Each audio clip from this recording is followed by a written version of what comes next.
Intéressant, je trouve.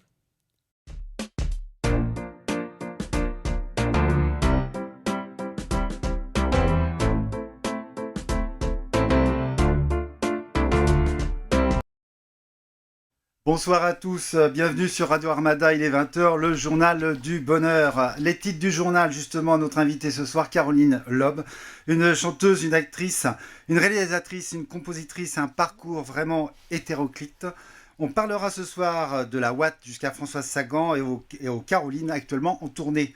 Notre second invité, Johan Gabriel, parlera de Joe le taxi, de l'association Linda de Souza, la sortie du clip avec la voix de Linda de Souza exclusivement.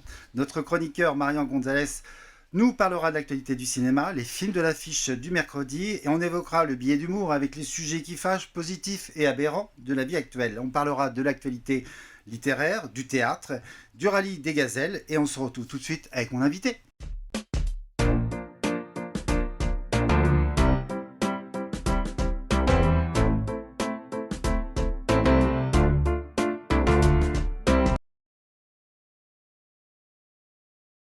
Tous très heureux d'être ici avec Caroline Lob. Merci Caroline, bonsoir. Bonsoir Frédéric. Comment vas-tu? Comment allez-vous? Pardon Caroline. On se vous voit. Allez, on se vous voit. Oh écoutez, je vais très bien, je fais des choses que j'aime, je m'amuse, la vie est belle. La vie est belle? Oui. Le week-end Pas tous les jours non plus. J'alterne entre la vie est belle et je suis horriblement déprimée, mais voilà, c'est les deux faces de la même médaille. Tu es déprimée? Alors voilà Caroline, puisque le week-end de Pâques s'est peut-être bien passé, je te l'offre le petit lapin. C'est gentil, merci. Voilà, ça, c'est la première surprise. C'est du bon ou c'est du à 2 balles? C'est du 2 balles. Ah, c'est du 2 balles. Bon, la je te le laisse alors. Voilà. Caroline, vous avez un parcours vraiment magnifique, bien rempli. Oui. Alors on va commencer par justement votre naissance.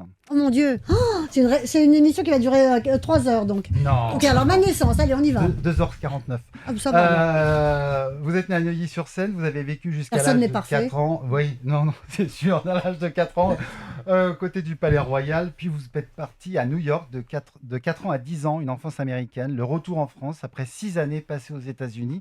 Quel souvenir vous gardez de cette enfance exactement? Parce que ça a dû être un retour un peu brutal. Alors oui, le retour a été vraiment brutal, ça a été la douche froide, parce que les 6 ans aux États-Unis, c'est une période absolument magique, miraculeuse, extraordinaire. Dans Le Magicien d'Oz, on voit Emerald City, comme ça, la ville de tous les possibles. En plus, Emerald City, c'est avec des grands gratte-ciel et tout. On habitait en face de Central Park, et j'ai vraiment une enfance absolument merveilleuse, ce qui fait que le retour à Paris a été d'autant plus violent et ça a été beaucoup moins merveilleux à partir de ce moment-là. À part mai 68 où on s'est bien marré quand même. Ah oui, quand même. En mai 68. Oui, parce que tout sautait, tout le monde voulait faire des choses différentes. On remettait en cause le rapport à l'éducation. Je me souviens qu'on allait à pied à l'école parce qu'il n'y avait plus d'essence, donc il y avait des voitures qui étaient sur la route comme ça, en panne tout le temps. Pour un enfant de 11 ans, 12 ans, c'était vraiment fun. Oui, fun et marquant à la fois. C'était fun, oui. Et oui, ben, ça c'est ce qu'on a. C'est un petit peu ce qu'on vit en ce moment. Hein. On refait tout, on refait le monde en ce moment. Non, on est très loin de mai 68. On est loin quand même. Oui. C'est-à-dire qu'on a perdu l'utopie de mai 68. Oui. À l'époque, on pensait vraiment que tout allait changer.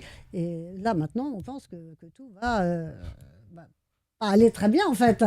Oui. On n'est plus tellement dans une espèce de délire utopiste. Oui, ça, c'est dommage. Parce que l'utopie, c'est beau. Ça porte. En tout cas, vous avez grandi dans un univers artistique. Vous découvrez la musique, en particulier l'opéra. Oui. Et vous pensez déjà à la mise en scène suite à l'écoute de Don Juan. Alors je ne sais pas si je pense à la mise en scène en écoutant Don Juan. En tout cas, c'est vrai que mes premiers très grands flashs hyper forts, c'est avec l'opéra, c'est Verdi, c'est Mozart. Je me souviens que j'écoutais Rigoletto et que j'ai eu l'impression de léviter. Et vraiment, je le dis comme ça, je me shootais à l'opéra. Ça me procurait des sensations, mais tellement violentes, tellement fortes. Mais l'opéra, c'est génial. C'est le théâtre, c'est la musique, c'est les sentiments violents, non, mais violents. C'est magnifique, l'opéra. C'est quelque chose qui vous a marqué dès votre enfance. Et qu'est-ce qui vous a inspiré pour venir? C'est vos parents? Ma mère écoutait beaucoup d'opéra. Alors, elle raconte qu'elle écoutait de l'opéra quand elle était enceinte. Donc, j'ai commencé à écouter de l'opéra très, très tôt. Et voilà, ça m'a jamais lâché. Et c'est vrai que ma mère écoutait beaucoup de musique, on avait plein de disques à la maison. Alors, un des disques qui m'a le plus marqué, à part l'opéra, c'était un disque d'Yvette Guilbert, avec la pochette avec un dessin de Toulouse-Lautrec. Et Yvette Guilbert, ça a été vraiment ma première idole, parce que c'était la grande diseuse du début du On en reparlera justement. La fin du 19e siècle. Tout à fait. Un génie. C'est une personne... Vous aimez les femmes de caractère, on en reviendra justement tout à l'heure. Vous avez travaillé chez Kenzo et ainsi vous payez vos cours Florent. Qu'est-ce que vous a apporté les cours Florent en fait? On apprend plus sur le terrain en fait? Moi, j'ai pas des souvenirs que ça soit un cours vraiment formidable, pour tout vous dire. Bon, non. Mais ce qu'on apprend, c'est que déjà, on lit des textes, on découvre des scènes, on découvre... voilà, ça oblige à lire. On rencontre des gens qu'on retrouve après un peu toute sa vie. J'ai croisé Isabelle Adjani à un stage de Francis Huster à ce moment-là. Donc, chaque fois qu'on se croise, on se tutoie, on se fait la bise. Bon, on se voit jamais... On se voit pas très souvent, mais voilà, on s'est connus il y a plus de 50 ans à ce stage de Francis Huster. Et j'ai découvert quand même un truc important chez Florent, c'est qu'en fait, mon rôle n'existait pas dans le théâtre. C'est-à-dire qu'il n'y avait pas de... Je n'existe pas dans le répertoire. Ah bon?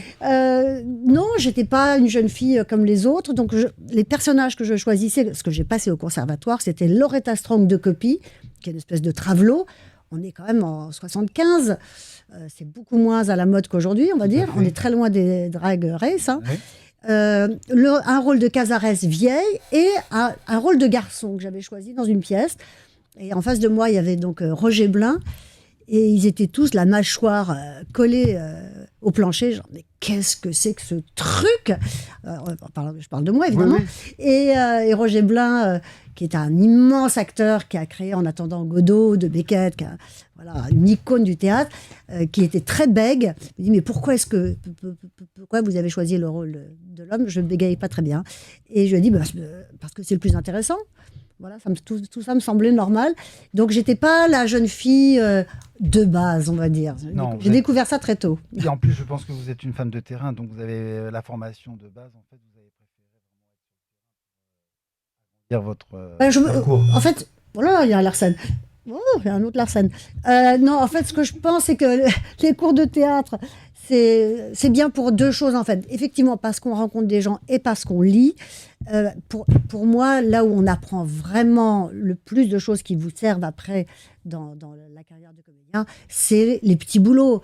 C'est travailler sur les marchés, c'est être vendeuse, enfin, j'étais styliste photo, j'ai pas travaillé sur les marchés. Mais toutes les choses où on est vraiment dans la vie, où on rencontre des gens, et c'est ça qui nourrit ce qu'on devient après. La vraie vie est faite de rencontres. Exactement, la vie est vraiment faite de rencontres. Vous découvrez une passion pour la mise en scène et notamment les spectacles musicaux. Vous préférez le théâtre ou le cinéma? Oh, j'aime les deux. Aujourd'hui, voilà, j'étais très, très, très cinéphile. Quand j'étais très jeune, je passais ma vie à la Cinémathèque, à Chaillot. Non, c'était pas hier, chérie. Je passais ma vie à Chaillot et on arrivait pour le premier film à 10h et on repartait à minuit. On avait vu 5 films. On se faisait tout Kurosawa, tout Mizoguchi, tout Mankiewicz, tout Fritz Lang, tout Lubitsch. Enfin bon, c'était extraordinaire, quoi. Je me suis vraiment gavée de cinéma. Et ce qui m'a beaucoup servi après quand j'ai fait de la mise en scène, parce que j'avais toutes ces images dans la tête. Donc je piochais dans les comédies musicales, voilà, les lumières de Fritz Lang, l'expressionnisme allemand, c'est quelque chose qui a été très, très marquant pour moi. Mais aujourd'hui, je suis beaucoup plus au théâtre. Et c'est vrai que le théâtre, ça a quelque chose de très particulier qui me touche beaucoup. C'est que un spectacle vivant, il est vraiment fini le lendemain de la dernière. Un film, une fois que c'est fait, que c'est... voilà, c'est pas mort, mais c'est figé. En tout cas, sur scène, vous êtes vraiment présente. Alors qu'au théâtre, ça change tous les jours. Chaque représentation est différente. Et en plus, ce qui est vraiment très fort, c'est qu'on est soi-même comédien dans le même espace que le public. Et il y a un truc physique qui se passe entre nous. Et donc, quand on joue aussi avec ce qu'on ressent, des rires ou de l'émotion ou des vibrations. Que le public vous donne. ce que le public nous donne, ou des fois qui ne donne pas, parce qu'on des fois on a des publics de merde, et il faut bien quand même aller au bout du spectacle. Ça vous est arrivé justement? Mais ça arrive à tout le monde. Tout le monde, bien sûr. Oui, des gens qui sont trompés de spectacle ou qui ne devraient pas être là, c'est pas grave, hein. C'est intéressant. Je préférais voir Caroline que Love, ou Love Caroline. Ou que je leur chante C'est la Watt, j'en sais rien.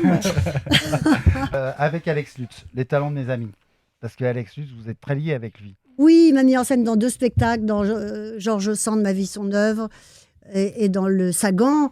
Et il tournait son premier film et il m'a proposé comme ça un petit rôle. C'était une petite chose, c'était sympathique, mais enfin, voilà, j'ai fait des choses, j'ai eu des rôles, des vrais rôles dans d'autres films.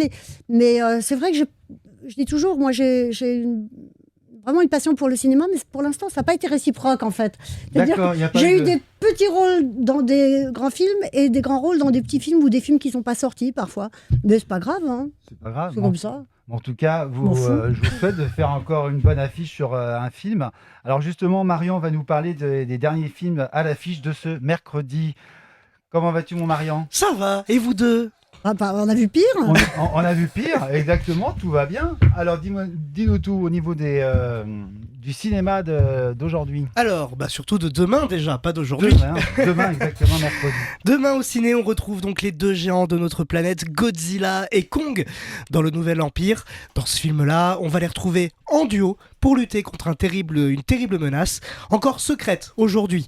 On découvrira bien évidemment ça demain, mais attention, il va falloir l'anéantir.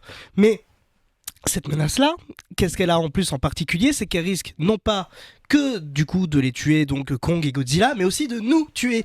Eh ouais, c'est joyeux. Ça fait peur. Ah oui. Bon, cette menace, et on espère qu'ils vont nous sauver demain dans les salles obscures. Dans un autre registre un petit peu plus familial cette fois-ci, on va pouvoir donc retrouver Ducobu et toute sa bande à Saint-Potache.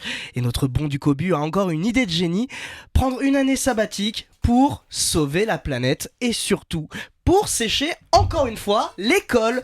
Et oui, bien sûr, Monsieur Latouche, il va pas se laisser faire, il va pas non plus le laisser faire, et ça va bien évidemment nous amener à des bons moments de rigolade comme à chaque fois. Une touche de bonheur. Ah que oui. Il n'y a pas de bons films, en fait, il n'y a que des merdes, c'est ça.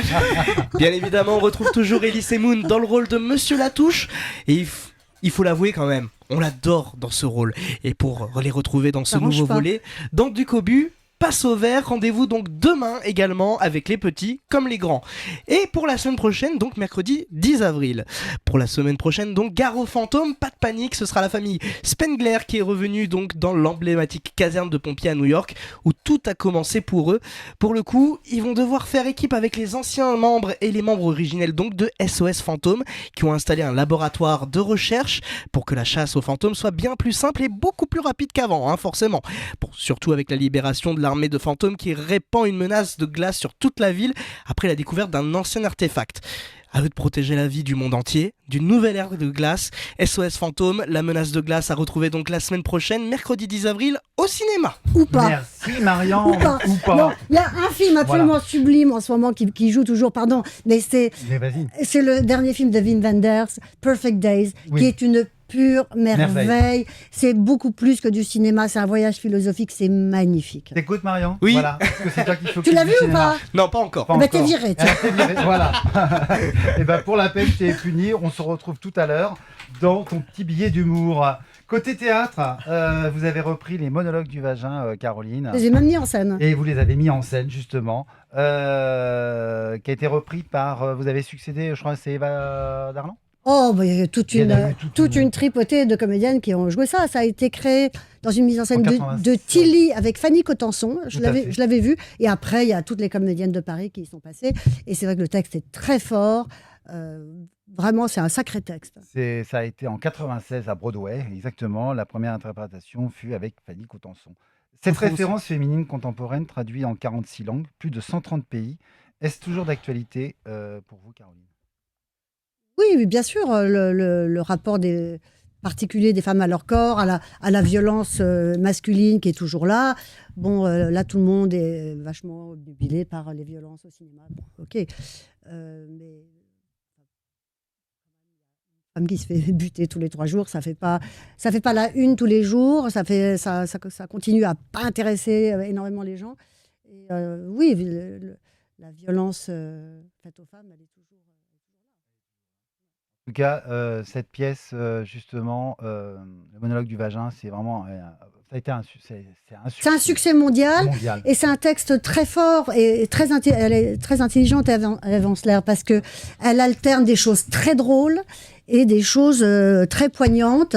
C'est très bien construit, c'est très bien fait, et c'est pour ça que ça a autant marché et que ça percute toujours autant avec le public. Alors en tout cas, vous continuez, parce qu'il y a une chose que j'aime en vous, c'est que vous aimez les femmes de caractère. Oh. Pourquoi cette attirance? Mistinguett, Madonna et moi, mise en scène donc de Nicolas Vallée, récemment Les Carolines, mise en scène par Flamand Aoubé et en tournée avec Caroline Montier, accompagnée au piano de Vincent Gaillard. Pourquoi toutes ces femmes de caractère, en fait? Ça m'inspire. Moi, je pense que quand on est artiste, mais pas seulement artiste, juste une personne, on a besoin de gens qui nous ouvrent les yeux, qui nous ouvrent l'esprit, qui sont des modèles. Et c'est vrai que moi, mon écrivain de chevet pendant longtemps, c'était Dorothy Parker, qui est une immense écrivaine américaine, très très drôle, très désespérée, très noire, mais avec une plume absolument au scalpel. Et puis mes premières idoles, à part Yvette Guilbert, c'était Marlène Dietrich, Joséphine Baker, Mae West, Arletty, enfin je pourrais... Zizi Jeanmaire, que j'idolâtre. Donc vous voyez, j'aime ces femmes qui... Brigitte Fontaine, il y en a plein, qui osent des choses qui n'existaient pas avant elle, qui incarnent une façon d'être une femme qui n'existait pas avant elle. Quand on a fait le spectacle avec Alex Lutz sur George Sand, j'étais fascinée par la curiosité à 360 degrés de George Sand. Elle a été une femme, en plus, au 19e siècle, comme personne, avec une façon d'être sur l'ambivalence aussi, du masculin, du féminin, enfin bon, quelque chose de très très très moderne. Il y a toujours eu des femmes comme ça, et c'est vrai que ça inspire non seulement les femmes, mais les hommes aussi, parce que l'ambivalence chez les hommes, j'aime aussi les hommes qui sont justes, des gros machos. Ils ont des gueules. Oui, et puis qui assument leur féminité, et leur fragilité. Non, mais c'est vrai, ça fait du bien, quoi, de pas être dans des stéréotypes. Aujourd'hui, tout le monde veut enfermer tout le monde dans des petites boîtes, là, c'est grotesque. On est dans la même journée, on est un peu plus féminin à un moment, un peu masculin à un autre, un peu plus, on sait pas, gremlin à un moment donné. Enfin, voilà, on peut être traversé par plein de choses différentes. Je trouve ça un peu... Avec vous, une journée bien remplie? Oui, les journées sont assez bien remplies et c'est un peu le grand 8. Vous aimez... De toute façon, vous êtes une showman, un peu à l'américaine. Woman, quand même. Woman, pardon. Et vous êtes une meneuse de revue. Hein. Pour moi, vous êtes une meneuse de revue. Oui, j'aime bien faire la meneuse de revue, mais pas que. Là je joue ce vendredi le Françoise par Sagan. Les interviews de Sagan, et là c'est absolument le contraire. Totalement j'ai la perruque de Sagan. Quand j'arrive sur scène, les gens ils me voient pas moi, ce qui me fait des vacances, ils voient Sagan. Donc j'aime bien aussi travailler sur l'intime, sur la fragilité. Sagan, ça a été une rencontre incroyable avec elle, parce que on parlait de femme libre, c'est femme d'une liberté folle, intellectuellement, sexuellement, socialement. Voilà, elle rentrait dans aucune case, aucun code, et puis avec un humour et une intelligence. Un grand humour, vous l'avez rencontré. Mais c'est vrai que... Non, je ne l'ai pas rencontré. Je l'ai pas rencontré, mais ça ne m'a pas manqué, parce que quand je suis tombée sur ses interviews, j'ai eu l'impression de rencontrer vraiment le meilleur d'elle-même. Donc on aurait pu se croiser au Palace... bourré à 4h du matin, ça n'aurait pas été très intéressant. C'est plus intéressant de voir l'essence de la personne comme je l'ai vu dans ses textes. Mais c'est vrai que meneuse de revue, c'est un vieux fantasme, c'est un truc que j'adore. J'ai une passion pour le musical. Et puis, ce qui est vraiment formidable dans le musical, c'est que chaque représentation est différente. C'est qu'on peut vanner le public, c'est qu'on est là avec les gens. En plus, avec Caroline Montier, on va dans la salle pour chanter « Je cherche un millionnaire ». On va voir tout à l'heure, donc on prend les gens à partie, alors t'as un peu de thunes et tout, donc vraiment on se marre. Je pense oui, parce qu'on va voir justement la bande-annonce tout à l'heure. Pour la mise en scène, je voudrais revenir sur en 99, Charlet avec Judith Magre. Shirley. Oui, pourquoi ce mariage avec Judith Magre? Ah, ça a été un des très grands moments pour moi de travail, de carrière. J'aime pas tellement le mot carrière parce que vraiment c'est pas du tout. Vous êtes une touche à tout. Je vois les choses dans toutes les matières. Ça y est, ça voilà, les fêtes, c'est bon. Non, Shirley, ça a été un grand moment parce que d'abord, Shirley Goldfarb, c'est une femme que j'avais rencontrée quand j'étais toute jeune à Saint-Germain-des-Prés. Mon père exposait son mari. J'avais très bien connu le fils. Je la croisais toujours au Flore, devant un café. Enfin bon, bref, je pourrais parler des heures de Shirley Goldfarb. Et je suis tombée, c'est ma mère qui m'a donné le texte de son journal intime. J'ai eu un coup de foudre pour ce texte. J'ai trouvé ça tellement fort, tellement drôle, tellement poignant, tellement passionnant sur une vie d'artiste. Et je l'ai proposé à plusieurs comédiennes avant de le proposer à Judith Magre. Et un matin, elle n'était pas très réveillée, donc elle a dit oui. C'est vrai en plus. Hein. Et on l'a joué au Festival d'Avignon, on l'a créé en 99. Et elle a eu un Molière pour ça en 2000. Et ça a été vraiment 2 ans de travail avec elle absolument extraordinaire. Justement, et on est toujours très proches et je l'aime beaucoup. C'est une femme formidable et une très belle actrice. Quelle émotion, justement, l'attribution d'un Molière? Qu'est-ce que ça vous a fait, ça m'a fait beaucoup d'effets. On était à l'Opéra Comique et bon, on ne pensait pas tellement qu'on allait gagner parce qu'en face, il y avait Marie Laforêt, à laquelle j'avais proposé Shirley d'ailleurs. Marie Laforêt qui jouait Maria Callas. Bon, je n'ai pas vu la pièce, je suis sûre que c'était très bien. Mais ils avaient partout des colonnes Maurice dans Paris. Il y avait vraiment des moyens sur cette production-là. Nous, on était... on jouait un peu dans une autre catégorie, bon, avec des critiques délirantes. Ouais. On n'a jamais vu autant de bonnes critiques sur un spectacle pour Shirley. Mais enfin bon, c'était pas du tout gagné. Et quand elle l'a eu, moi je me souviens, j'étais dans baignoire à l'Opéra Comique, je me suis levée comme un match de foot. Ouais. Génial. Ah, c'était mais vraiment extraordinaire. Ouais, c'était très fort. Fort et vous pouvez être fière, Caroline. Je le suis. Voilà, vous avez raison, vous avez le droit d'être fière et ça avec grand plaisir. Puis vous enchaînez en 2001 avec Clio, chante Prévert. En 2017, Caroline Montier chante Barbara. 2021, Juliette Gréco, La Femme avec Caroline Montier. Enfin, plusieurs festivals. Tout ça formidable. Juste une chose, pourquoi ce festival d'Avignon qui vous tient à cœur? Ah, j'adore le festival d'Avignon. C'est vrai que je ne pensais pas y aller cette année, et puis finalement j'ai craqué, j'y vais. Et vous y retournez? J'y retourne. Alors ça, c'est un moment absolument unique, le festival d'Avignon, dans le monde. Oui. Il y a un autre festival qui est très fort comme ça, qui est le festival d'Édimbourg. Mais là, Avignon, c'est 3 semaines. Vous avez un amour, mais vraiment particulier avec ce festival. Oui, parce que pendant 3 semaines, on ne croise que des gens qui adorent le théâtre, qui font du théâtre, qui écrivent du théâtre, qui jouent du théâtre, qui produisent du théâtre. Des gens qui viennent de toute la France, qui ont économisé toute l'année pour aller voir 3, 4, 5 spectacles par jour, des passionnés.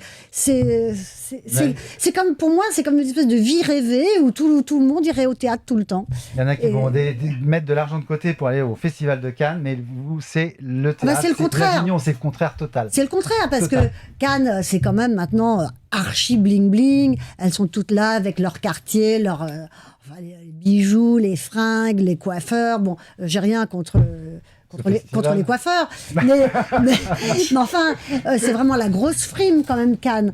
Alors qu'à Avignon, pas du tout. Il y a des acteurs très connus, il y a des acteurs qui viennent du cinéma, et puis il y a des gens qui sont là depuis toujours. Il y a une comédienne qui s'appelle Pierrette Dupoyer, c'est son 40e festival de Cannes. Elle est incroyable. Et elle joue chaque fois 3 spectacles différents dans la journée. Vous l'avez déjà fait, le festival de Cannes? Oui, je l'ai fait il y a longtemps, le festival de Cannes. Il y a longtemps 89, ouais. Oui, j'avais un film. Oui. Non, c'est pas les années 50, non. Non, je veux dire, le 50e, c'était en 98, un truc comme ça. Donc voilà. Mais c'était la bonne époque.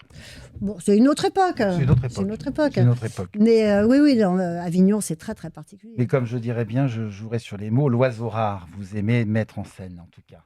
Voilà, oui, j'ai mis en scène une extraordinaire chanteuse qui s'appelle Edwige Bourdi dans un spectacle qui s'appelle L'oiseau rare. Alors, on va continuer. Je vais inviter. Ah bon Oui, on va faire une petite pause, mais vous connaissez Joanne Gabriel? Tout à fait. Tout à fait. Elle va nous rejoindre, accompagnée de Anna et François, les neveux de Linda de Souza. C'est avec un plaisir. Alors, tout de suite, on reçoit Joanne, Anna et François.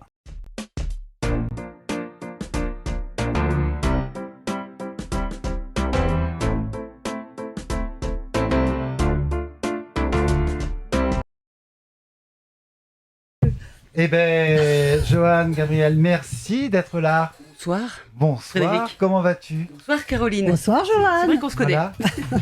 Vous vous connaissez depuis longtemps, je crois. On s'est vu il y a une dizaine d'années Oui, c'est et ça. je crois que ça fait 7-8 ans qu'on ne s'est pas vu. C'est ça. Mais à un moment donné, on se voyait un peu Assez régulièrement. Oui, Ouais, tout ouais. à fait.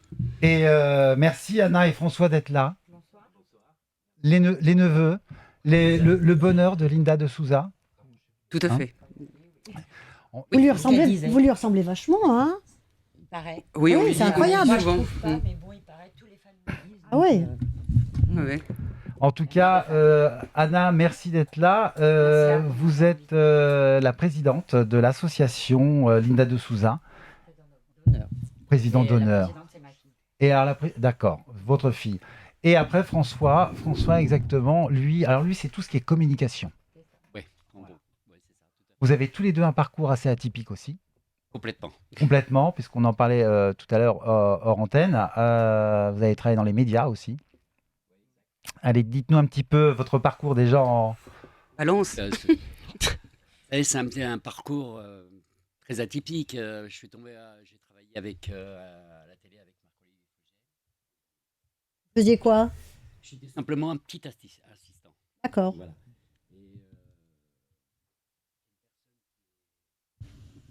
Et super bien, qui est adorable. Et donc, voilà. J'ai fait ça à l'époque, quand j'étais tout jeune, j'étais DJ. D'ailleurs, Ah oui, moi je suis de toutes les parties, moi. On me connaît de partout. C'est votre témoin de mariage, eh ben. Ouais. C'est ma filleule. donc, voilà. Et donc, Anna, à part s'occuper de l'association, vous êtes Moi, je travaille en pharmacie.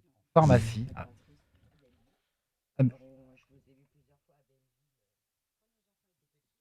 Ah oui, c'est possible, c'est mon Il y quartier. avait le kiosque. Oui. Il y a le manège. Oui, oui, ouais. Ah, Bah oui, Belleville, j'ai voilà, passé beaucoup de temps au manège. Moi, genre, mes enfants, le mercredi, je vous voyais là-bas. Donc, je travaille boulevard à Belleville. Donc, on est tous du coin, en fait. C'est ça, on est tous On voisins, est tous en fait. voisins dans Pourquoi Paris. vous êtes dans C'est quel ça. quartier? Butte-Chaumont, Ah ben c'est pas loin. quartier Mosaïa. Eh ben voilà, Quartier Mosaïa. Pas Vous voyez, mal, voilà, pas mal. voilà. très chic. Vous voyez la petite maison? Oui. Juste à côté, la baraque. Très bien. Hein. Et donc, Joanne, merci d'être là en tout cas. On va parler justement de Linda de Souza qui nous a quittés le 22 décembre 2022. Oui. Vous avez créé l'association franco-portugaise, club fan officiel de Linda de Souza. Pourquoi cette création? La création de l'association, ça s'est fait. En fait, cette idée de création d'association a été évoquée avec Linda elle-même il y a très très longtemps. Avant de nous quitter. Ah oui, bien avant. Parce qu'en fait, Anna et François ont toujours été très proches de leur tante. Donc, cette idée d'association, c'est parce qu'il y avait beaucoup de fans qu'il fallait un peu organiser les choses autour de Linda. Et en fait, ça ne s'est jamais fait, pour diverses raisons et variées que nous n'évoquerons pas. Et donc, là, comme il se passait pas grand-chose autour de Linda ces dernières années et depuis son décès, cette idée d'association est revenue sur le tapis. Donc, ils m'ont demandé un coup de main, j'ai dit oui, avec plaisir, et puis pour la mémoire de Linda. Voilà, exactement. Parce que tu étais très amie avec Linda? Très amie avec ces deux-là. D'accord, ok. Mais bon, elle l'a connue. Oui, je l'ai connue, oui. Elle a connu Linda. Oui, tout à fait, et avec vous. Oui, elle m'a raconté quand on est venu. Ouais. Impressionnée. Alors, Elle était très impressionnée. Anna, de faire l'association, qu'est-ce que pour vous ça vous évoque? Quel est le but exactement de cette association pour vous à la date d'aujourd'hui? En fait, ma tante a toujours donné de sa personne. Vous avez un grand cœur.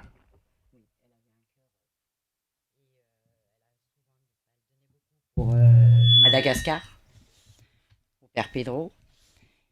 Nous, on va aller jusqu'à aussi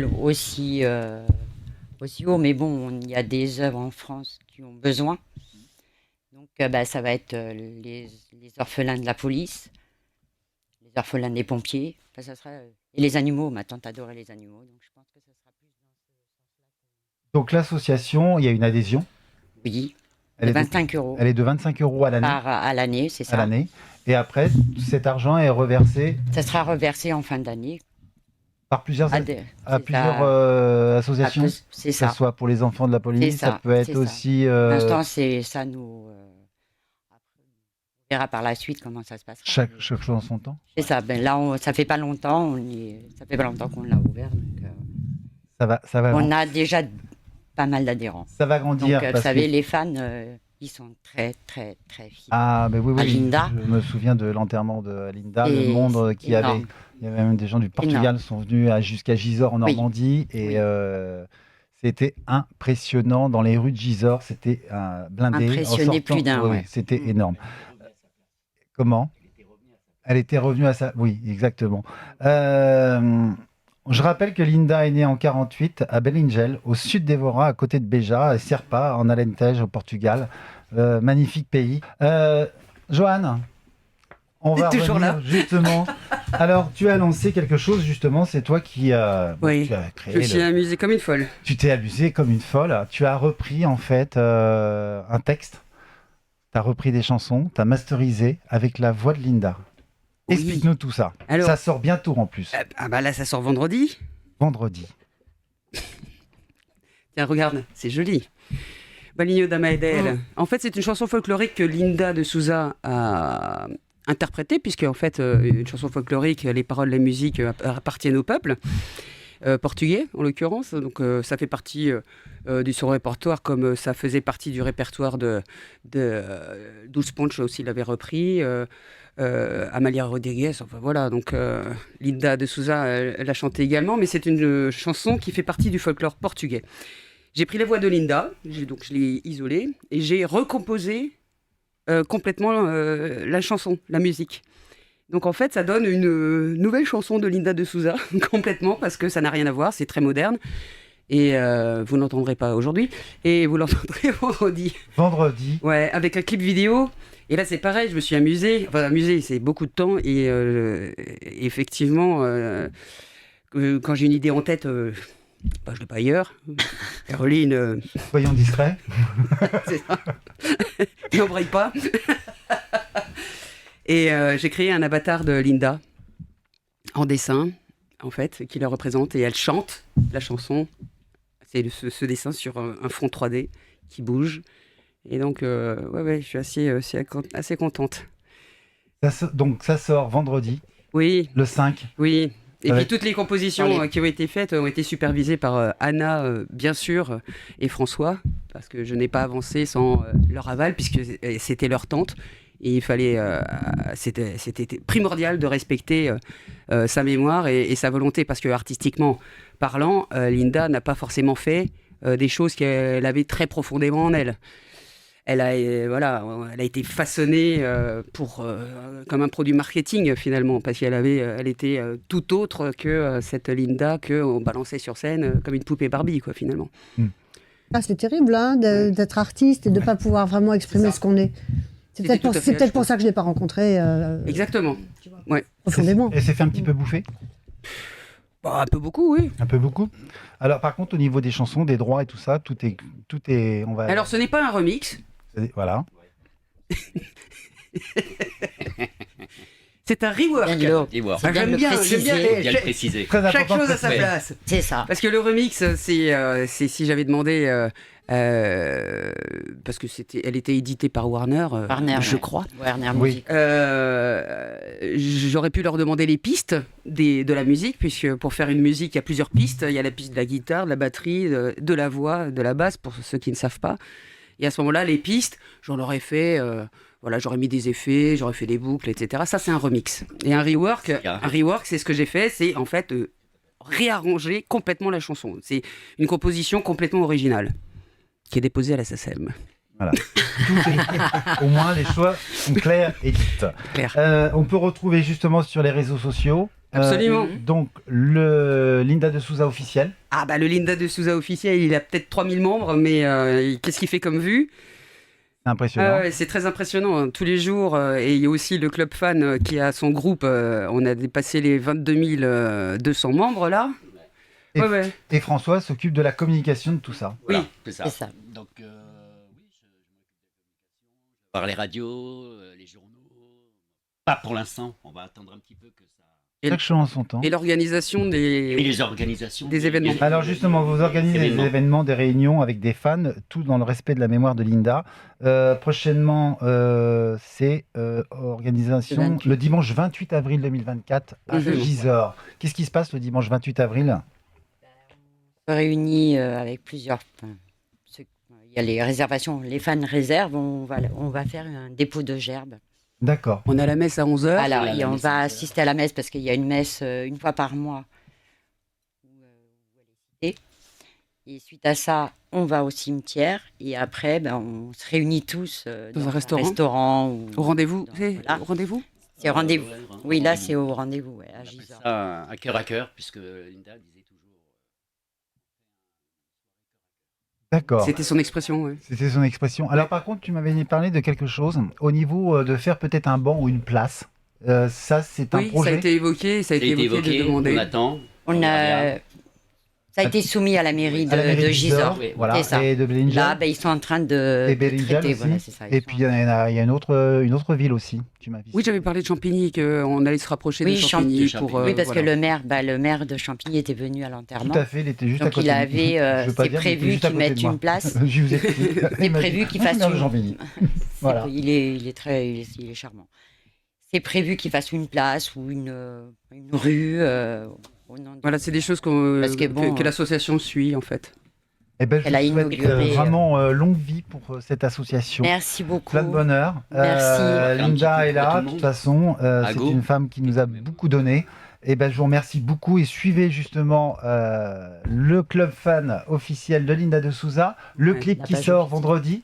Oui. Voilà, et vous avez toutes les informations avec tout le programme jusqu'à la fin du mois d'avril déjà. Et il y en a d'autres qui arriveront par la suite. Oui, il y a Donc, plein de surprises. Il y a plein de surprises. On le faisait déjà avec ma tante, du vivant de ma tante, on faisait déjà des réunions comme ça, mais elle présente quoi. Donc il y a plein d'images sur internet où elle était avec nous. C'était un pur bonheur. Ouais, c'était éclaté. J'ai eu la chance de la rencontrer et c'est un très beau. C'était une belle personne qui donnait beaucoup d'amour. Merci beaucoup.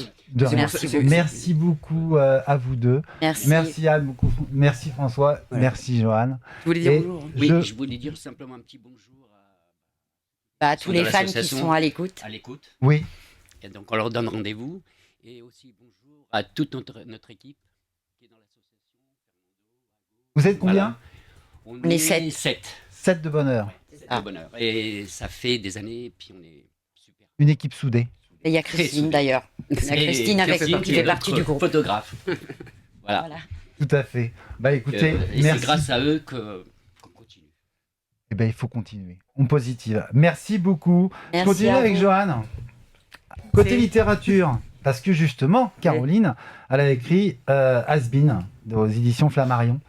C'était dans la logique, ce C'est un livre. geste punk. J'ai écrit un bouquin, c'était complètement Alors, fun. Ouais, j'avais envie de raconter comment on était traités. Voilà. Et donc, je me suis beaucoup amusée à l'écrire. Et voilà, je crois que c'est à la fois drôle et grinçant. Et... il fallait tout dire. Oh, je dis pas tout, mon Dieu. Non, je voulais raconter comment il y a eu une période où quand même la façon dont on était traité dans les médias. Pas facile. Raide, quoi. Tu l'as écrit Rude. quand, le livre Il est sorti en 96, je crois. 96, il est Non, en 2006. En Il est 2006. toujours dispo 2006. Ouais, tu le Il est trouves sur toujours Amazon. dispo. Allez, Allez, un petit- C'est punk, hein. Ah, on peut le commander chez les libraires, exactement. La véritable histoire de Joe le Taxi. Oui. Johan, Oui. alors ça, alors ça. dis-moi tout. De Joe à Vanessa Paradis. C'est Joe et Vanessa Paradis, ouais. Tu l'as sorti en livre de poche. En livre de poche, oui, pour qu'il soit accessible financièrement. Parce que c'est vrai que bah, oui, c'est compliqué. On peut mettre des fois entre 28 et 30 balles dans un livre, c'est pas forcément accessible à tout le monde. Et puis, c'est quelque chose qu'elle aurait voulu. Elle était simple. Donc, et je me suis dit, deuxième édition, parce que la première édition a été épuisée. Comme moi. Est-ce que tu vas te mettre en poche? On m'appelle Kangourou. On peut durer des heures, je pense. Oui. Elle est très forte. Ah, il y a du répondant toutes les deux, hein, j'adore. Donc en plus, Joe, c'était une femme, le taxi. Alors, Parce que tout le monde pensait que c'était un homme et c'est une femme. Oui, Alors, Joe le taxi, la chanson de Vanessa Paradis, effectivement, évoquait le Grand Black dans sa Écrit voiture par jaune. Étienne Rodagil, quand même, pour le dire. Absolument, Voilà. Étienne Rodagil, qu'elle a pris du coup dans son taxi. Et ce qui a donné effectivement cette chanson, parce qu'il allait au studio retrouver Sophie Marceau qui commit un album à l'époque, qui n'a pas marché bien sûr. ça arrive. Hein. Et puis voilà, puis la petite Vanessa était là parce qu'elle était fan de Sophie Marceau. Donc en fait, ils lui ont fait chanter comme ça, blablabla, dans le micro. C'est venu comme ça. Ils ont dit, tiens, si on faisait une musique, ah bah tiens, j'ai peut-être un texte. Voilà. Ça a été des bouts comme ça qui ont été mis ensemble. Et puis ça a donné le tube de Vanessa Paradis, hein, parce que de Joe, par son taxi. Elle a recroisé Étienne Rodagil après? Tu sais ou pas? Non, jamais. Ah oui, Jamais. Elle aurait voulu, mais effectivement, elle m'avait dit... Et elle n'a pas eu envie d'aller le chercher pour lui dire alors... Dis donc, c'est mon histoire. Ouais, mais... Et oh Non. Elle a laissé courir comme Ouais, ça. elle a laissé courir, oui. Elle a laissé courir. C'était... Il y avait déjà une histoire avec une chanson connue des années 80. Oui, bah oui, je t'ai pas raconté. Non? Quelle histoire? T'auras une belle histoire à raconter là alors. C'était Coup de folie. Je t'ai raconté en off. Parce que... D'accord, ok. Alors, c'est dans le bouquin, mais je t'ai raconté en off, ouais. Alors en tout cas, Joe le taxi, la vraie histoire, Joanne Gabriel, édition Château Blanc. Voilà. Absolument. Jeune maison d'édition qui veut évoluer effectivement pour faire émerger l'écriture féminine. Oui, et je les ai eu au téléphone qui sont adorables. Et, Tu les as vus au téléphone? Bien sûr, et oui. Pourquoi tu as eu du mal à les avoir? travail. Oui, je les ai eu au téléphone. Et puis, je t'avais invité à un salon du livre en Normandie, et avec grand plaisir de t'inviter pour le prochain livre, parce que je suis sûr que tu es sur un deuxième livre. Bah, tout le monde veut, mais je dis, mais oui, il faut le sujet, il faut... Bon, j'ai un peu mon idée, mais... Tu auras le sujet, le verbe et le complément. Pour te dire que Joe le taxi a été donné à Vanessa Paradis pendant le festival de Cannes. Ah ouais? Donc tu auras bientôt des nouvelles. Ça, c'était mon petit cadeau. Voilà. Tout tu veux que je te fasse un autre? Ah, exactement. Tu veux que je te fasse un cadeau là maintenant, tout de suite à maintenant, que personne ne sait? Allez, c'est pas officiel encore? C'est pas officiel, mais dis-nous tout. Alors tu me fais un cadeau, moi je te fais un cadeau. Ouais. J'ai signé avec un producteur pour l'adaptation au cinéma. Félicitations. Alors, elle m'épate. Voilà. Eh bien, écoute, superbe. T'as déjà le taxi, c'est déjà pas mal. Oui, mais j'ai toujours d'ailleurs. Et ouais, je sais. Donc, félicitations. Merci beaucoup, félicitations. c'est gentil. Merci. Donc, on le retrouve sur les plateformes dans... Oui, pour l'instant, il faut écrire à édition.châteaublanc@gmail.com pour l'avoir, mais il est dispo sur Amazon en version... papier. Numérique. Ouais. Et il a été édité en portugais. J'ai une version papier portugaise. Eh ben, félicitations. Alors là, franchement. Mais alors là, si le film sort, je suis très heureux. Très heureux. Franchement, ça, c'est une belle surprise. Bah oui, t'es heureux. Tu vois, un petit bout de papier et on en fait un livre et on en fait un cinéma. On continue pour les livres du mois. Une enquête d'Agathe de Pastorius, Armand d'un soir avec Yvan Michotte. Ça se passe à Trouville avec une plage fantôme, c'est assez extraordinaire. Les plus beaux trains de France de Dominique Krochkov, édition Vilo. Alors ça, celui qui aime voyager, le livre, elle est magnifique, on le voit justement à l'écran. Un matin en pente douce de Annie Pétrel, Mathieu, édition A&H, son 6e roman. L'histoire commence sur la découverte d'une ancienne photo qui retrace les pas dans les champs de roses du côté de Grasse. Voilà, et maintenant on va passer justement, Caroline, quelque chose de formidable, la musique. Et oui, voilà, le titre phare de votre album en 86, c'est la Watt, connue dans plusieurs pays. Italie, Allemagne, Argentine, et même le président François Mitterrand vous cite dans une interview avec Yves Mourouzi. Cette chanson a été une déflagration, une reconnaissance. Comment vous l'avez vécue, cette Watt? Oh là là, qu'est-ce que je peux dire? Ça a été fou, parce que c'est vrai que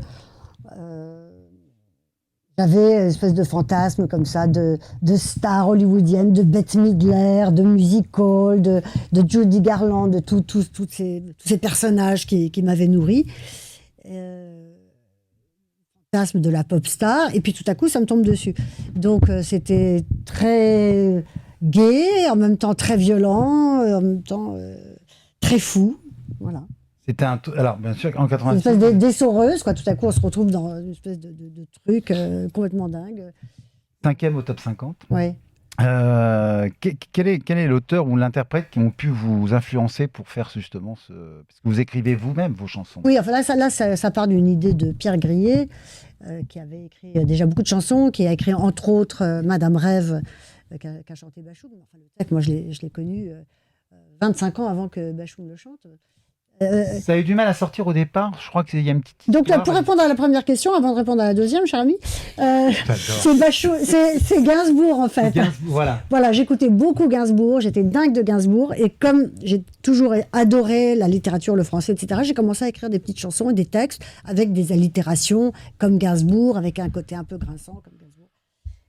Bref, donc voilà, c'est comme ça que j'ai fait mon premier album. Et après, Pierre Grillet est arrivé avec ses petits bouts de phrases, j'ai ajouté mes petits bouts de phrases et c'est devenu cette chanson délirante sur une musique de Philippe Chani.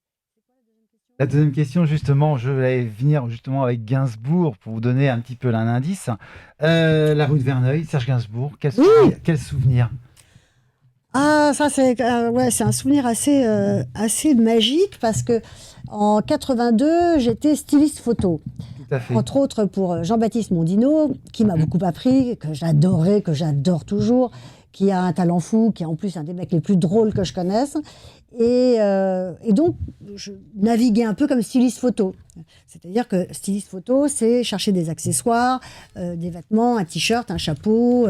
Une fois, j'ai dû faire venir un costume de King Kong de Londres. Enfin voilà, c'est très, très éclectique. Tout ça en mobilette, parce que j'avais pas de voiture, donc j'étais avec ma meule, avec mes sacs. Et un jour, je reçois un coup de fil de Serge Gainsbourg qui préparait un livre qui allait devenir Bambou et les poupées. Donc, je vais rue de Verneuil, à 10h du matin. Il me propose un bullshot, c'est-à-dire du gin avec du bouillon de bœuf. Donc, 10h du matin, c'est un peu tôt quand même. Et il fallait que je trouve un petit lit d'enfant en métal. Donc, c'est très facile, il y en a partout aux puces. Et une poupée gonflable. Une poupée gonflable. Et en fait, plusieurs poupées gonflables. Et alors là, ça a été quand même un grand moment parce qu'on est en 82, donc évidemment pas d'Internet, pas de smartphone. Donc j'allais avec un Polaroid, j'ai fait toute la rue Saint-Denis, dans les petits sex shops, mais crades. Très sympa comme boutique. Ouais, vraiment, c'est pas du tout ma came. Et je demandais à voir les poupées gonflables. On me montrait des boîtes avec du plastique comme ça. Et au fond, il y avait la bouche avec le truc. Donc, je faisais des photos de ça. Je ramenais ça à Gainsbourg, qui était aussi consterné que moi. C'est vraiment pas sexy. Et puis, à force de chercher, j'ai trouvé une très belle poupée en latex moulée. C'était étonnant parce qu'il y avait une espèce d'étiquette avec son nom. Je crois qu'elle s'appelait Simone. Et... Simone, tu es ouais. Donc en voiture Simone. Et donc on a été acheter je sais pas, 5 ou 6 de ces poupées un matin à Pigalle. Et quand il avait tout ce qu'il voulait, je me souviens très bien, c'était le studio des Acacias. Il m'a gentiment accompagné à la porte. Il a oublié de me créditer sur le bouquin, c'est pas grave. Et il a fait un très joli livre de photos. Bambou et les poupées. Voilà. Bambou et les poupées. Et non, mais la chose la plus incroyable, c'est que je m'en suis aperçue vraiment des années plus tard, quelques dizaines d'années plus tard, quand j'ai lu le très beau livre de Bertrand Dical qui s'appelle Lise et Lulu, où il est la plume de la première femme de Gainsbourg, celle qu'il a rencontrée à la Grande Chaumière quand il était peintre, qui posait, avec laquelle il a vécu à la Schola Cantorum.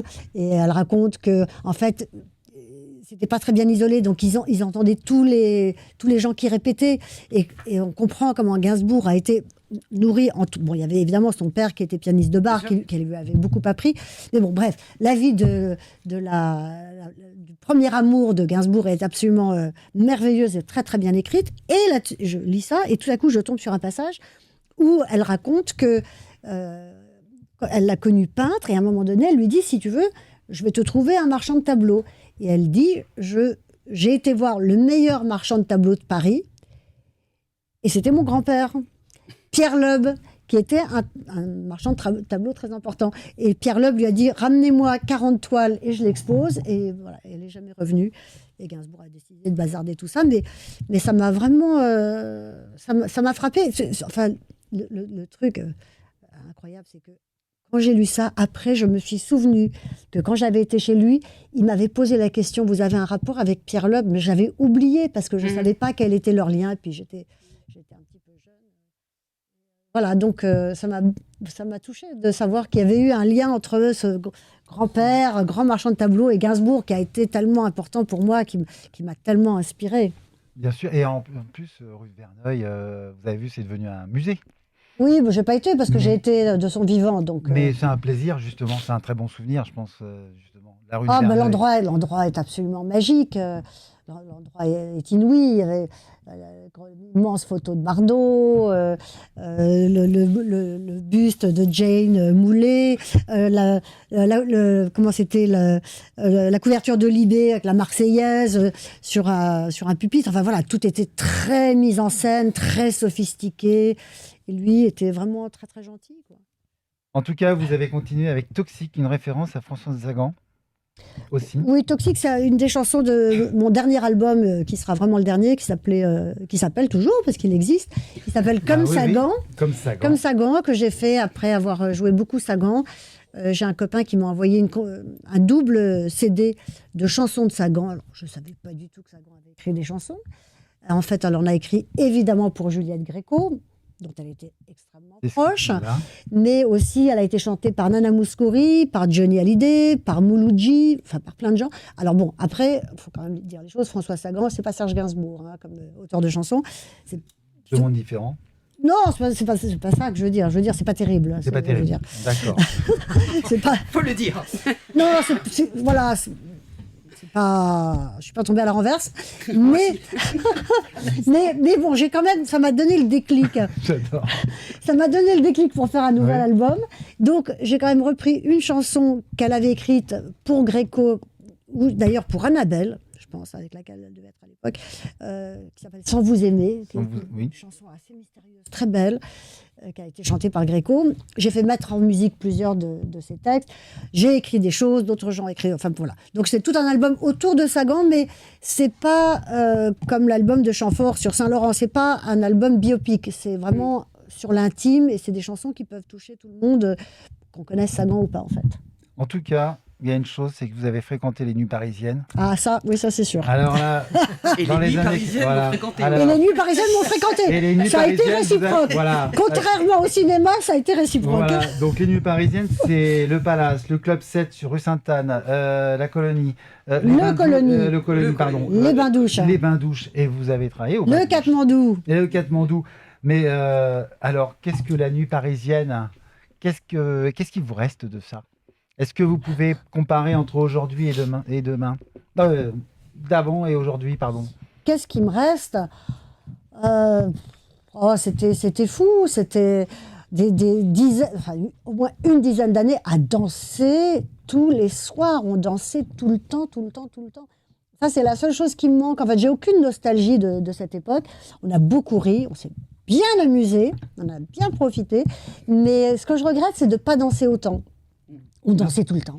On dansait tout le temps. La musique était géniale. C'était Guy Cuevas aux platines. C'était fou. C'était le disco. Oui, et puis tout se passait dans les boîtes de nuit. Les gens se rencontraient dans les boîtes de nuit. Les contrats se faisaient même des fois la nuit. Oui, les contrats, les idées. Tout à coup, Mondino qui décide de faire un disque, qui croise Gauthier, qui lui aussi veut chanter. Enfin, voilà. Tous les arts se mêlaient et on trouvait tout ça normal et on trouvait tout ça facile. Et c'était gai. Allez, on passe à l'actu théâtre. Allez. Alors, avant de commencer les Carolines, on va commencer le duplex au Théâtre de Paris avec Annie Dupéret, Pascal Légitimus, Francis Perrin et Corinne Touzé. Le Bracelet au Théâtre des Nouveautés jusqu'au 5 mai 2024 avec Isabelle Mergo et Jean-Luc Reichmann, pièce écrite par Isabelle Mergo. Changer l'eau des fleurs au Théâtre de la Renaissance jusqu'au 5 mai 2024 d'après un best-seller de Valérie Perrin que j'avais invité, que j'embrasse, qui me suit, je sais que je t'aime beaucoup, Valérie.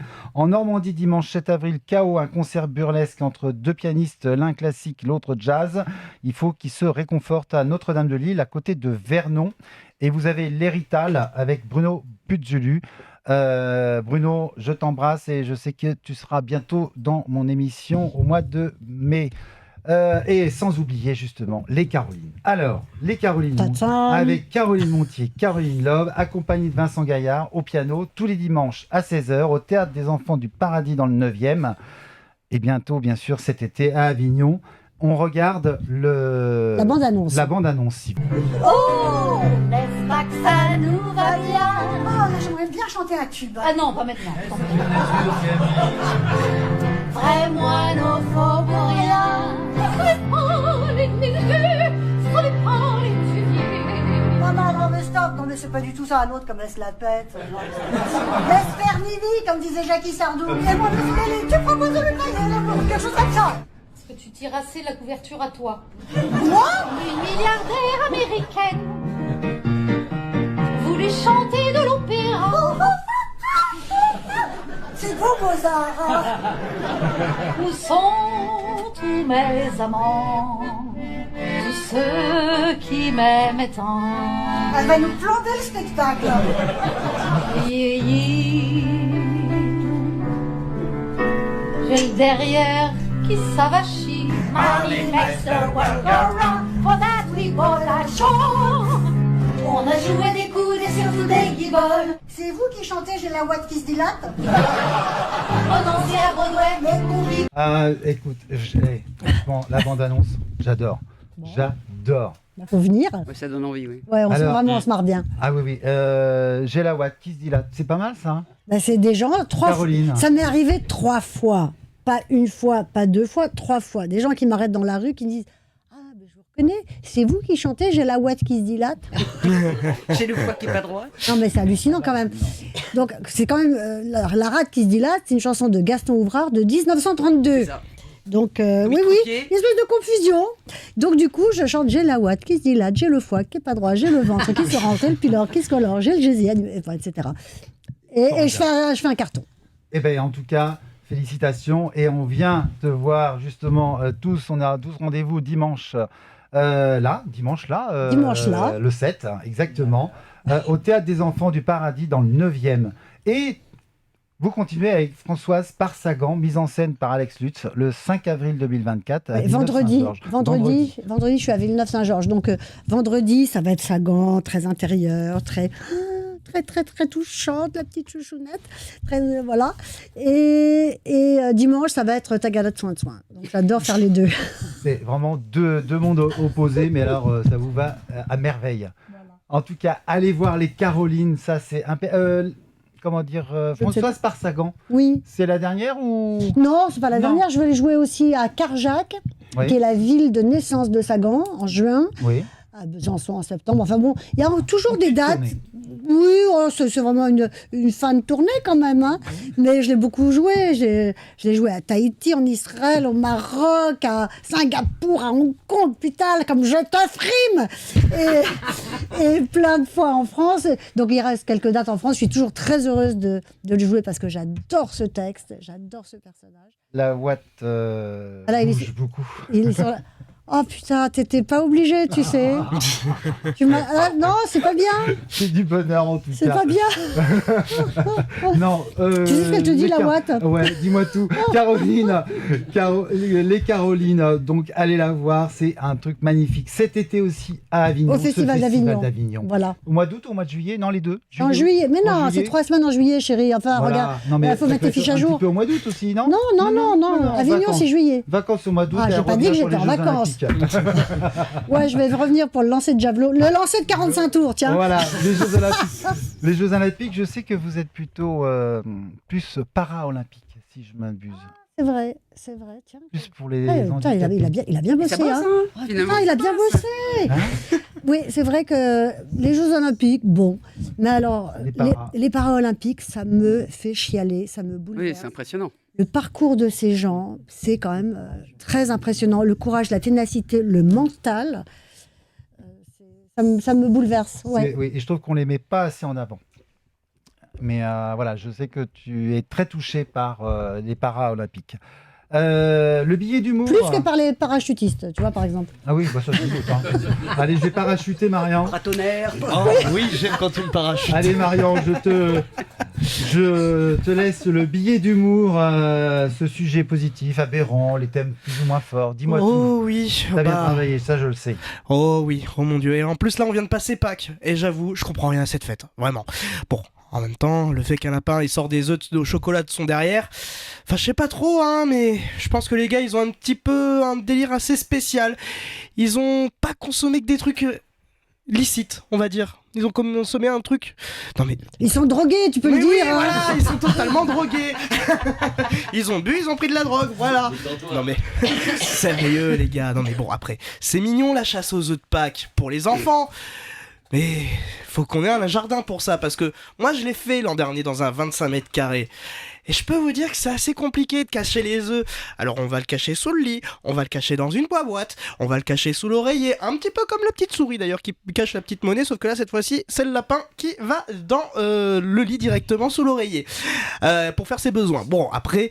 Toujours, j'ai envie de vous dire, c'est quand même une galère dans un 25 mètres carrés. Mais aussi dans le jardin. Parce que bon, même si je l'ai fait dans un 25 mètres carrés, quand je vois les gens avec leurs enfants qui sont là en mode... On les a mis où en fait, les petits lapins, les petits trucs au chocolat? Ah bah je sais plus.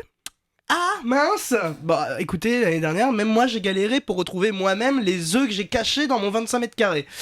Eh ouais, c'est possible de galérer soi-même pour retrouver ses propres œufs qu'on cache soi-même. Bon, après j'espère que vous avez toutes et tous profité de ce week-end de Pâques et que vous avez fait une belle chasse aux œufs. Eh ben, t'es sûr pour ta chronique? Oui. Il paraît que les Parisiens ont cherché les œufs, ils n'ont rien trouvé. Ouais. Tu sais pourquoi? Non. Parce que les souris étaient de sortie. Voilà. Merci Marion. Allez Caroline, vous connaissez le questionnaire de Proust? Oui, bien sûr. Doute. Ah bah elle est cultivée. Jérôme Coz est meilleur. Elle est là, Caroline. Le principal trait de votre caractère? Oh là là, la persévérance. La qualité que vous préférez chez un homme ou chez une femme? L'intelligence. Ce que vous appréciez chez vos amis? Patience. La patience, c'est pas faux. C'est pas faux, oui, on peut dire la patience. Oui. Non, parce qu'en fait, la patience, je m'en fous. La capacité d'encaisser les vannes. Ah, ça, c'est bien ça. Ouais. J'ai une grosse vanneuse. Oui. Il faut supporter la vanne. Ah bah oui, parce que si on supporte rien, sinon ça va pas. Votre principal défaut? Je sais pas. Elle en a pas. Non, mais c'est pas ça. J'hésite. Il y en a tellement. Oh là là. Oh putain, j'en sais rien. Non, mais normalement, le questionnaire de Proust, on fait ça chez soi, tranquille, on réfléchit. Défaut, l'impatience. L'impatience, oui. Votre occupation préférée? Travailler. Créer, oui. Ça, c'est votre passion. Bah, c'est le kiff absolu. Et encore, c'est votre passion, en fait. Oui, c'est ma vie, en fait. Voilà, c'est votre vie. Chouchou. Votre fleur... Votre fleur préférée? Les iris. Là, en plus, c'est la saison, ça va commencer. Et ça commence. Ah, ça me rend dingue. Puis l'odeur, chaque couleur a une odeur différente. En plus, c'est un truc de malade. Là, il faut vraiment bloquer un jour pour aller à Giverny. Il faut aller à Giverny voir les iris, c'est sublime. T'es pas loin de chez moi en Normandie. Comme ça, je te montrerai aussi toutes mes iris à l'entrée de la maison. C'est vrai, t'en as? Oui. Ah bon, t'as quoi comme couleur? Alors, le violet, le blanc et le jaune. C'est tout? C'est tout, oui. Bon, alors, question suivante, vas-y. Allez. Il est pas très garni. Votre auteur favori? Ah, j'adore Proust. Marcel, si tu nous regardes. Marcel. Mais non, aujourd'hui, mon auteur favori, c'est Constance Lebray. Elle me colle au plafond. Votre musicien préféré? Mozart et Prince. Allez. Non, mais c'est juste parce qu'autrement, je pourrais dire Marvin Gaye, Barry White. Voilà, beaucoup. Oui. Mais Mozart et Prince, c'est pas mal. C'est pas mal. Hein? On est un peu en grand écart quand même. Mais on est dans le génie quand même. Voilà, oui. Avec quel acteur, Nina Simone. Ouais. Avec quel acteur auriez-vous aimé jouer? Marlon Brando. Marlon Brando. Si on pourra. Marlon. Non. pardon, excusez-moi. Marlon. Le don de la nature que vous auriez aimé avoir, que vous avez déjà. J'aurais aimé avoir. J'ai pas d'idée. Faire comme, je sais pas. L'humour. Ouais, j'aurais bien aimé avoir de l'humour, tiens. Voilà. Merci. C'est con, putain, c'est con. Ah, j'aurais vachement aimé avoir de l'humour. Ouais. Des petits shows, ça serait pas mal, ça, hein, en théâtre. Allez, votre devise. L'euro. Non, ça c'est nul. Ah, ma devise, j'en ai une très bonne. C'est une phrase de Coluche. M'aide pas, j'ai pas le temps. Et Coluche que vous avez connu justement, Oui. parce que quand vous avez sorti la Watt en 86, c'était un peu retardé avec la mort de Coluche, je crois. Si je me Pas du souviens tout. pas. Non, pas du tout. Non, pas du tout.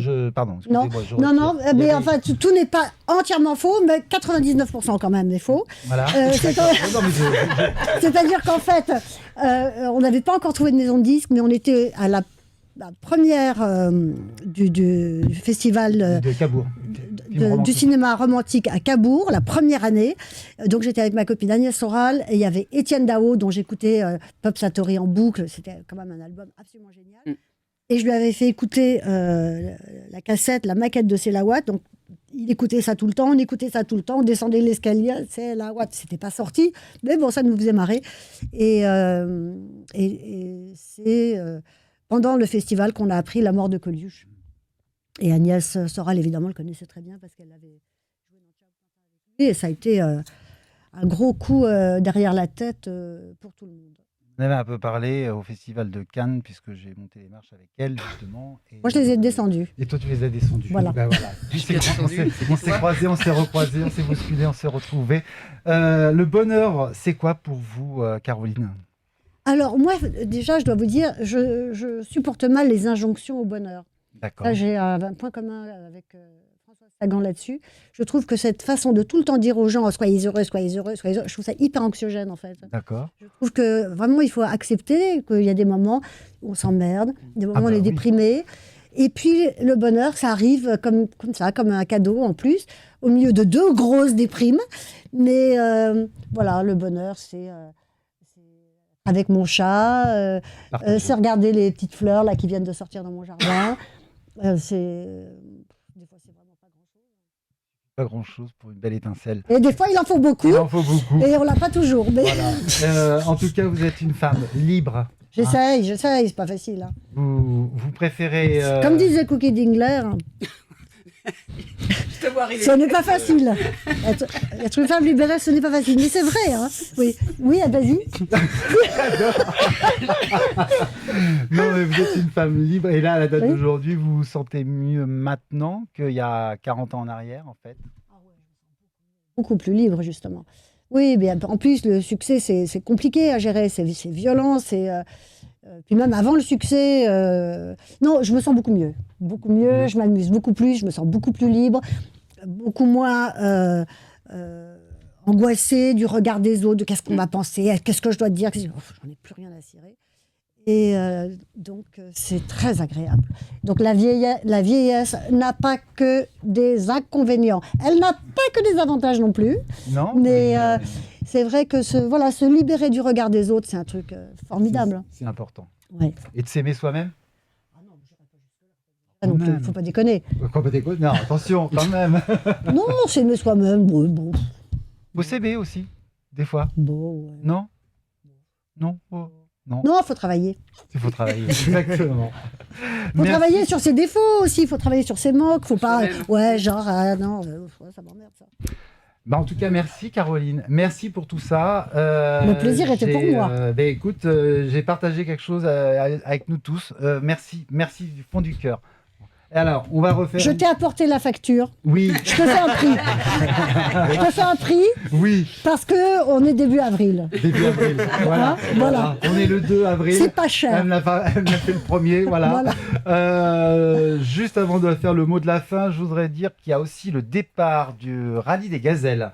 Du 12 au 27 avril 2024, la 33e édition avec Stéphanie et Isabelle. C'est quoi, Shkoun Le Rallye des Gazelles, là, part directement au Maroc. C'est quoi 4x4. Ah, en 4x4. Ils partent en 4x4. Il y D'accord. avait la princesse Hermine de Clermont-Tonnerre qui l'avait... Ça lui a pas réussi. Ça lui a pas réussi, ouais, voilà. Et donc du coup, là, c'est le rallye des gazelles et j'ai une marraine qui sera là bientôt sur ce plateau. Par la suite, vous avez le week-end Art Shopping au Salon international d'art contemporain au Carrousel du Louvre du 5 au 7 avril 2024. Ne le loupez pas, je sais que vous aimez l'art aussi. Oui, j'y vais Caroline. demain d'ailleurs. Vous y allez demain. Voilà. Vous avez le bonjour de Myriam, la responsable, que vous connaissez certainement. Ah bon? Myriam. Et Alfred, il m'a me dit envoyé rien. un petit Il n'y a message. pas le bonjour d'Alfred. Il n'y a pas dans Alfred, non, malheureusement, il n'y a pas Alfred. Et donc, en tout cas, le salon international, oui, Art Shopping, je sais que vous êtes né un petit peu dans l'art quand même. Hein, Oui, on en parlait tout à dans l'heure le au milieu début de l'art, l'émission. oui, tout à fait. Qu'est-ce que vous aimez dans le contemporain? Pas grand-chose. Pas grand-chose. Je Ah oui. trouve ça Vous avez... imbitable. Ah oui. Ah oui, non, mais ça me saoule au dernier degré. J'aime beaucoup Annette Messager, mais c'est pas de l'art contemporain. J'adore Boltanski. Voilà, j'aime quand même les gens qui te disent un truc. Là, mais alors, Jeff Koons, ça me fait gerber. Et la plupart des trucs d'art contemporain, je trouve ça, je répète, imbitable. Je n'ai pas d'autre mot. À ce point-là. À ce point-là. C'était le mot de la fin. En tout cas, allez voir ce week-end les Carolines au théâtre. Merci Caroline, merci beaucoup d'être venue. Merci Joanne. Oui, c'est toujours Joanne. Ah. Je t'ai vu buter sur le... Non, parce que tout à l'heure... Si. Voilà. Merci aux deux neveux François et Anna. Merci Merci à beaucoup. vous. Longue vie justement sur Lina de Souza. Et merci Marion d'être là. Merci à toi. On aura qui pour la prochaine? Alors justement, là ça va être les vacances scolaires. Il Et faut oui, teaser. tu vois, voilà. Donc on va avoir un invité vraiment merveilleux. Je ne peux pas vous dire. Voilà. Ça, c'est l'art par du contre, teasing. à la fin du mois d'avril, nous avons Monsieur Laurent de Gaulle. Oh. Voilà. On va C'est parler. qui? Laurent de Gaulle, c'est un des petits-neveux du général de Gaulle. Eh ben, Donc il y aura une... Oui, exactement, il a sorti Que des un neveux, livre, dis il donc. sort un Ouais. deuxième. Je suis très content de le recevoir, justement. On va parler un petit peu de l'actualité et avec ce général de Gaulle qui n'a pas connu en plus. Là, je vous sors une pépite, ce qui est quand même extraordinaire, c'est qu'il a fait un livre sur de Gaulle sans avoir connu en fait le général. et c'est très fort. Et c'est très fort. Voilà. Merci à tous, merci à la direction de Radio Armada, merci Vianney à la régie, merci à toute l'équipe, merci chers auditeurs.